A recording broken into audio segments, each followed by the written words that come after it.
Tohle je náš svět.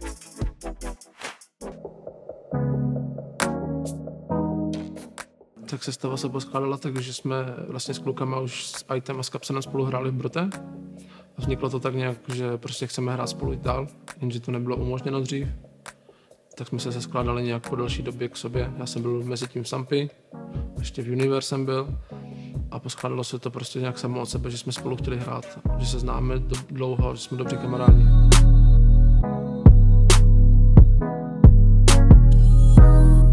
Hraje se nám na výbornou, s klukama si rozumíme jak mimo hru, tak ve hře a prostě se to projevuje i v té hře, ta naše chemie mimo hru právě.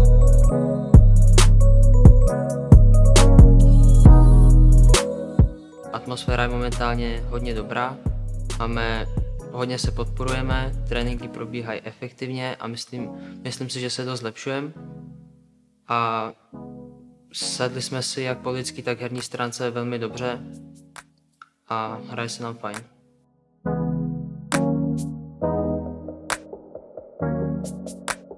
Když měl srovnat s předchozíma týmama porovnáním teďka, tak si myslím, že momentálně mám nejlepší možnost se zlepšit s tímhle týmem na nějakou hodně dobrou úroveň, konkurovat i těm evropským týmům, co jsou na špičce, jenom chce to velkou dřinu.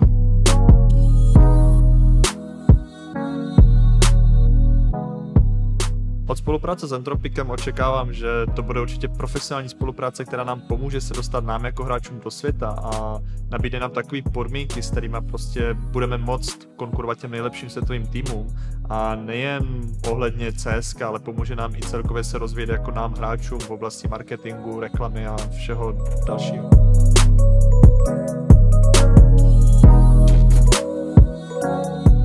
Kapitán týmu je určitě Michal Kadlíček. A je dobrý kapitán hlavně proto, jakože hlavně maká, má takovou tu vůdcovskou pozici v tom týmu a už je každý tým má důležitýho toho lídra. Hlavně když jde do tvýho, jako my celkově jako pomáháme v tom týmu, v tom in-game lídrování a když jde prostě do tvýho v tom zápase, tak potřebuješ mít takový ten důležitý hlas, co to prostě rozsekne, co to rozhodne nějakou vůči osobnost a to je určitě Lekr.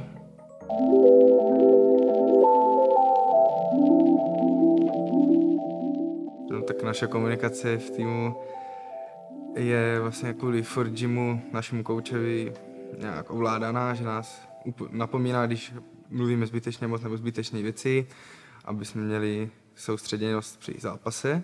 Při každým nějakým dobrým play, klači, dobré akci vyhraným kole, tak si vždycky povzbudíme, zařveme si nice a takové jakože povzbudující věci. A jelikož máme toho Forgiho, tak ten nám hodně pomáhá v té komunikaci, aby jsme měli přesnou komunikaci, nebyly tam žádný zmatky a napomíná nás během zápasu, když to nějak se vykolejí. Nám ještě teďka do plánu přišla mentální koučka, tak nám tam pomůže s tím ještě víc.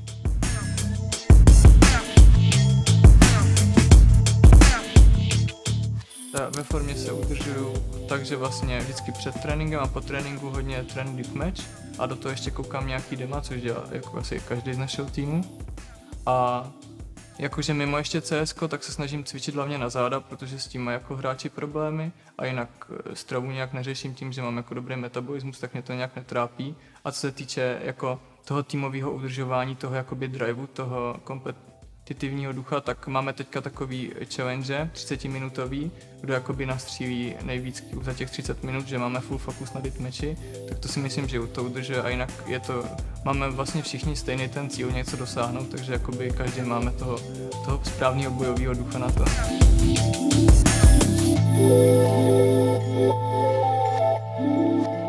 Trenér je hlavním klíčem úspěchu všech týmů. Každý světový zahraniční tým má za sebou silného kouče, který ten tým drží pospolu a proto jsme si vybrali Forgio. Forgio známe již několik let a víme, že on je přesně tímto trenérem, který nás dokáže posunout do světa. Známe se už opravdu dost dlouho a hlavně si spolu strašně dobře sedíme a zapadlo naší chemie týmu a vidíme tu hru stejně jako on, tudíž je to skvělá spolupráce a jsem rád, že máme Forgio.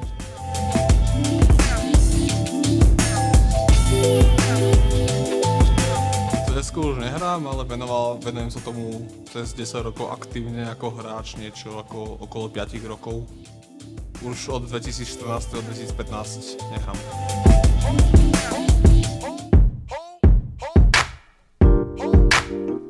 CSko samozrejme ovplyvňuje reálny život vo veľkom. V podstate nemyslím si, že už sa to dá brať ako samostatná práca, ale už je to naozaj niečo, ako keď je človek futbalista, ako keď je hráč amerického futbalu, jednoducho už je to štýl života. Už človek musí počítať s tým, že prídu nejaké obmedzenia, nemôže sa zúčastniť všetkých rodinných akcií, všetkých oslav a tak ďalej. Ale hold, to je život, ktorý si proste ten hráč zvolil. Na druhej strane viem, že keď rodina to začne chápať, tak aj rodina má radosť z toho, že sa tomu hráčovi, ich synovi alebo tak skutočne si darí.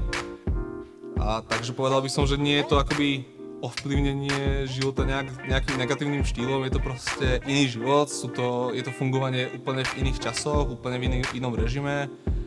A je tam možno menej času na kamarátov, je to zložitejšie na to nájsť si naozaj čas mimo tímu, hlavne kvôli času, kedy sa trénuje a tak podobne, ale myslím si, že je to jednoducho už v tomto momente životný štýl a nie, že by to ten život nejakým štýlom obmedzovalo, ovplyvňovalo.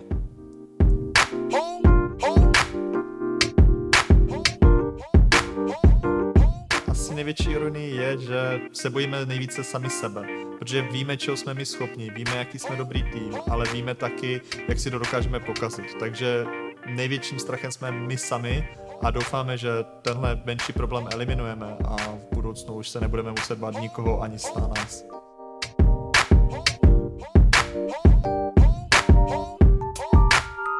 Být profesionálním hráčem pro mě znamená hodně.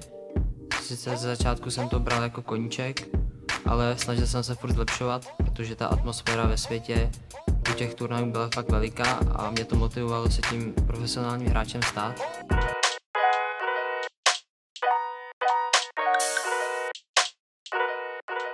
Do budoucna se těším na hodně odehraných turnajů, jak v zahraničí, tak u nás a hlavně na tu atmosféru s klukama, kdy tam budeme sedět vedle sebe a budeme si užívat prostě ten zápas, turnaj. Tak teď nám začíná vlastně seska, kdy budeme s klukama každý týden jezdit, nebo skoro každý týden jezdit do Prahy na offline zápas. Tak to se s klukama budeme vídat docela často, tak na to se těším, protože se zblížíme víc a víc a chceme co nejvíc toho vyhrát.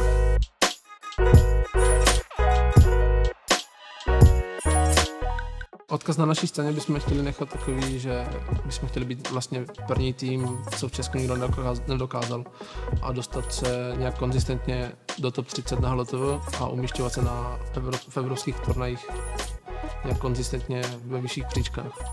A v rámci Entropiku bychom chtěli dokázat, aby jsme vybudovali kvalitní organizaci, jak u nás, tak ve světě, aby prostě bylo hlučný jméno Entropik, aby každý věděl, o co jde.